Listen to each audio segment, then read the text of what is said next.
Alright, welcome to round 11 of the FRL Division 2 Championship. Here we are at one of F1's all-time classic tracks, Spa in Belgium. So here we are getting ready for what is going to be a short qualifying. This is not going to be a long session. We decided to kind of reduce the time that we're going to be spending on here. So then those who are in more of the European time zones can have an easier time doing this, and so they don't need to be up as late. After all, it's a 5-hour difference. Oh, okay. Meanwhile, Yeti just completely wrecks himself at the starting line. What was that? I genuinely do not know what that was, but he's completely done. There was his car just completely wrecked. I have no idea what that was, but that was terrifying. Anyways, Yeti's completely out, so he's going to be starting all the way at the back. But we do have the rest of the field going around this track. Speaking of, let's take you on a quick guide of it. The Circuit des Spa Francorchamps, a pronunciation I most likely butchered, but I'm going to keep going anyways, bears in total 19 corners to make your way around, and has 2 DRS zones in total, one down the pit straight, the other being immediately after Eau Rouge, which No Limit is soon going to come up towards, and actually Siege is through that straight where the DRS is right now, just closed that rear wing, and is running through on his lap.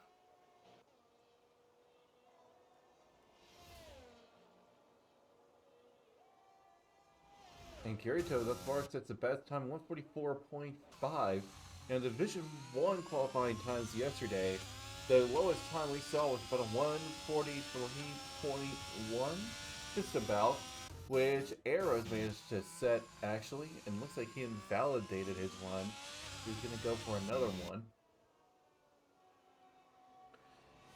Now, as for the rest of this track, with those 2 DRS zones, and honestly considering how long that straight after Eau Rouge is, you want to go for a pretty low downforce setup, but not absolute minimum like Monza. After all, there is still Sector 2, which is a pretty technical section featuring a lot of back-to-back turns.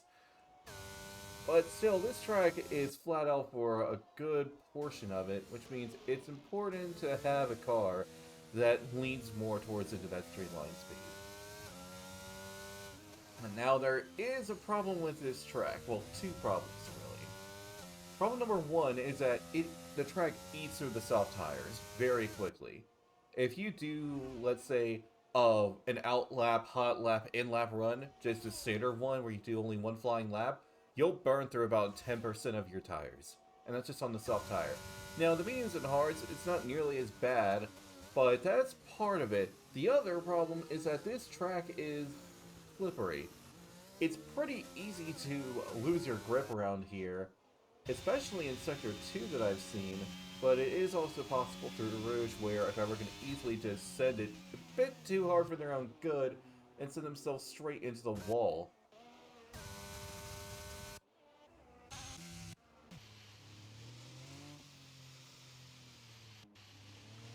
Anyways, we have Radioactive making his way into the pits. Curtis on a new flying lap, I believe. As for the rest, most are actually going to the pits. Most have already done a flying lap. Unfortunately for No Limit, he just completely ruined his after spinning out. As I said in Sector 2, it's very easy to lose it. This is not the first time we've seen a driver lose it at that specific area. The exit of Turn 7 can easily throw a driver for a literal loop.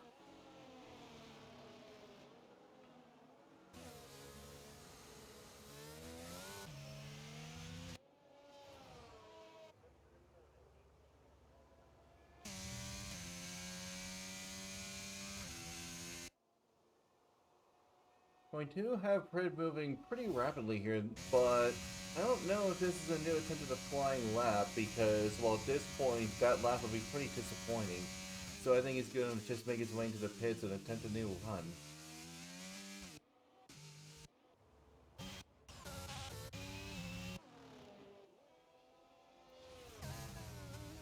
Meanwhile, Kermit and Zeech are both on Outlast getting ready to go on a run, no limit, while, as I said before, he kind of spun, so he lost a whole lot of time there. It would honestly be in No Limit's best interest to maybe let Kermit through, unless No Limit's preparing a new lap himself. Oh yeah, so Kermit's gonna have to back off a little bit here before he gets started on his own run. Oh, and that's a bit of oversteer on the exit, which, I mean, that's not the first time I've seen it, and most likely not the last. That final turn, you need to be very careful with how you get on the throttle, because if you get it too early, you're going to get a snap of oversteer. Possibly so severe, you're going to send your car into the wall.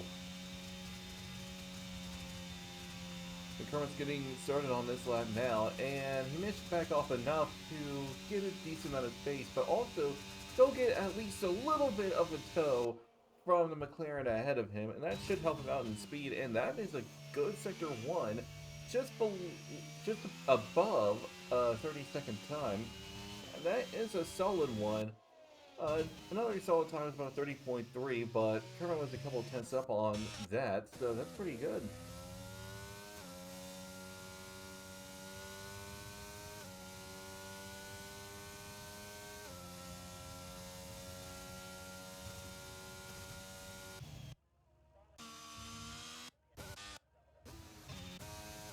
Meanwhile, Zeech is getting his lap started. We're running through Rouge. He is just flying through. I don't think he even let up on the throttle.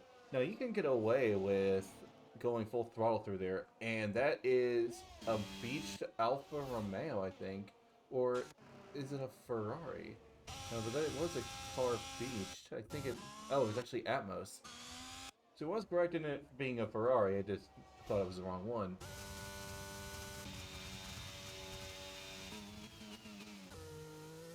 Anyways, No Limit, after spinning on its first run, is going to feel much better about its second one. Puts himself 4th overall. Meanwhile, Kermit takes 1st overall.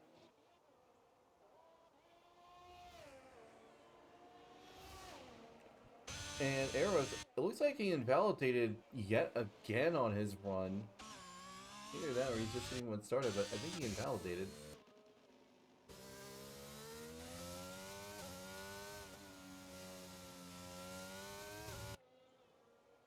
And we have Night March on a flying lap. His teammate is about a sector ahead of him, getting ready to finish up his own time. The two Mercedes drivers are looking pretty confident at the moment. Fred, meanwhile, is kind of in between the both of them right now. And while he's going to pull all the weight for Alpine in qualifying as his teammate crashed out practically immediately, Zeech crosses the line and proves it to the 143s and puts himself 1st overall. Fred will definitely not be challenging though. He is setting a very slow time. Oh, never mind. What? Okay, that's a bit strange. Anyways, Night Marcher's getting underway now, and he's going to be able to finish up his lap. Where is he going to stack up though in comparison to his teammate? He's already down by several seconds on him. The 145.6. It's still good enough to put himself into the top 10, however.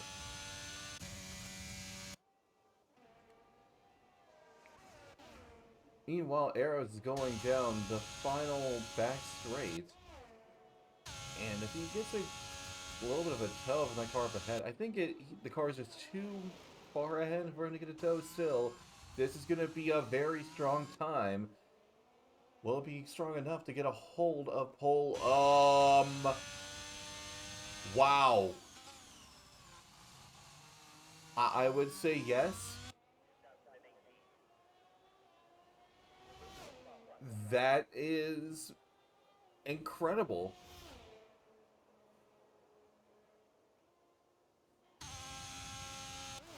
He is almost a second up on the next nearest driver.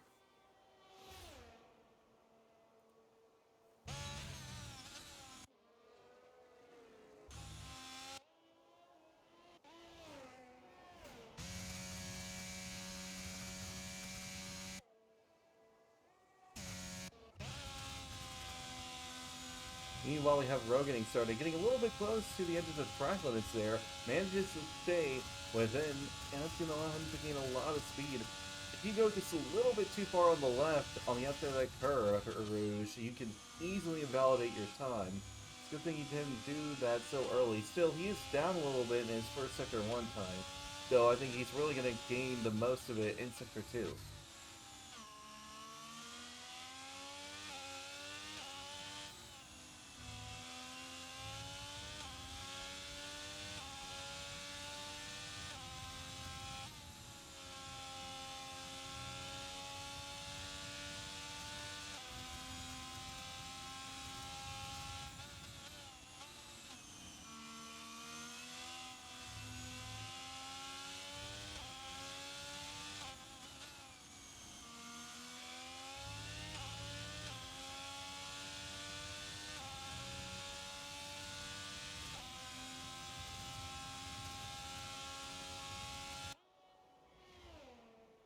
Now, Rogan's looking pretty confident, though. I don't think anyone's going to come close to beating Arrows. Radioactive certainly made a good run at it, though. With 143.5, that is a solid time. Meanwhile, we have Phil getting ready to start a lap soon enough. Rogue finishes his, puts himself 8th overall.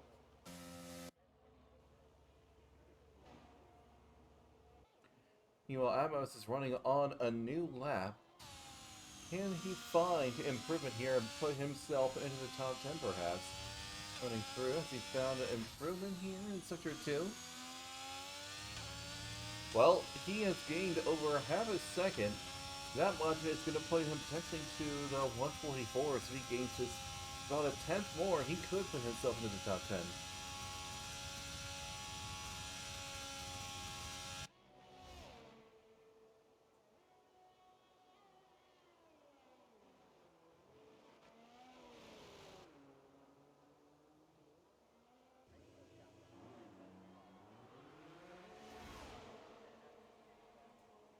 Yeah, but crossing the line, he does improve enough to get into that top 10. He's now P9.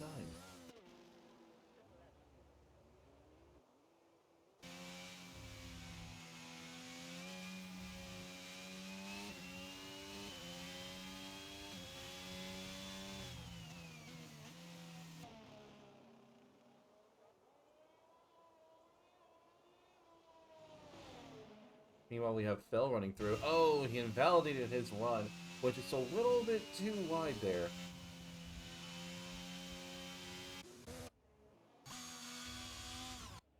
Oh, that's Atmos taking a spin as well at a pretty similar spot to where I think it was No Limit spot earlier.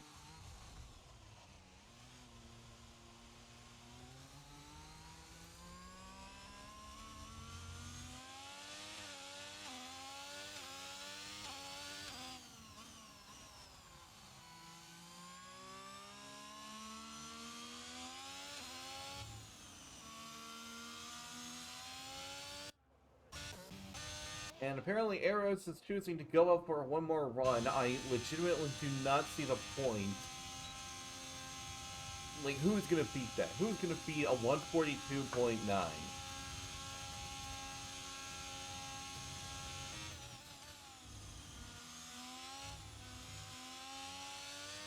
Like, I legitimately don't know how this guy can be stopped. I mean, keep in mind, it's a Division 1 race yesterday. What he managed to do was pull a lap on everybody else. This guy's speed is absolutely insane, to the point where there have been accusations of him cheating.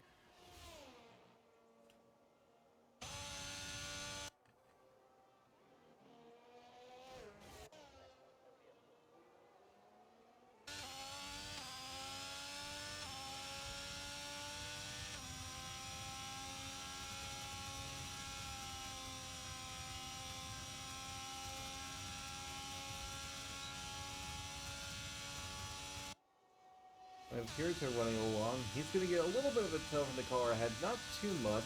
Still, he does find a small amount of improvement in Sector 1, but it's not truly Sector 1 where you'll find the most improvement. It's going to be Sector 2 where you stand to gain the most amount of time. Meanwhile, looks like Arrows invalidated his first run, so he's going to go for yet another one. Radioactive, though, is just getting started on his run. Siege just crossed the line, improved enough to put himself second overall. Kirito, meanwhile, is finding a little bit of improvement, but can he find even more in Sector 2? Kermit's finding plenty in Sector 3 right now. It's gonna be close here going into the end. That time was a little bit wrong. For a short moment, DK had a lap time that was over 10 minutes. What is this game? Anyways, Fred is running through, and apparently a lap that's over 3 minutes long, which is absolutely ridiculous. I hope Fred is just finishing up a lap and not starting it, otherwise he had very little time to spare. He is going to get himself started. Now, qualifying is up. It's just that 3-minute overtime left to go. The question I'm wondering is, can Arrows find improvement? Because if so, I'd be genuinely amazed. Just look at how he takes the corner. It's like it's effortless for him. He's found improvement. I'm genuinely amazed. It's only 3,000, but still. Meanwhile, Kirito, he did cross the line, only went 4th overall. If Kermit continues at the rate he's going, he could very well beat him, putting both Atari drivers on the second row. Meanwhile, Arrows, I mean, he's just unstoppable. Just absolutely unstoppable. Nothing is getting in his way. And while he doesn't improve, but his lap time wasn't too far off either. And Kermit has gained a whole lot of time. If he gets a little bit more time gained, he could very well get ahead of his own teammate. You know, DK getting ready to cross the line. Where is he going to put his McLaren going across? He puts himself 4th overall, getting himself ahead of Kirito. But Kermit and Prit are both finishing up soon enough. And Kermit perhaps beat his teammate. Oh, he gets a massive snap of oversteer! And that's his entire lap completely and utterly ruined.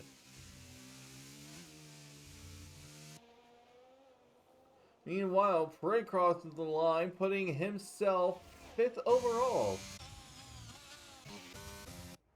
And that's pretty much qualifying done. We're just waiting for Zeech to retire in the pits, and then that's the end of it. Wow. I feel sorry for Kermit. He was standing to put himself into the top 4 easily, but it's all about even the smallest mistake can completely ruin you. As I stated before, you gotta be careful on that final corner. When Kermit actually had a problem there earlier, and it was just more severe that time.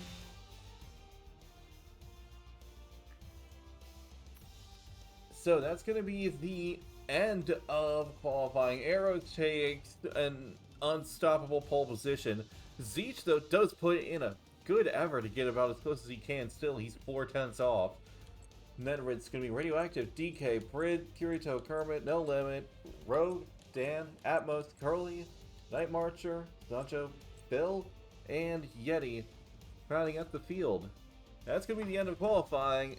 We're going to be going into the race shortly, where I have a feeling Arrows is just going to once again completely and utterly dominate. So we'll be seeing if that plays out in just a little bit.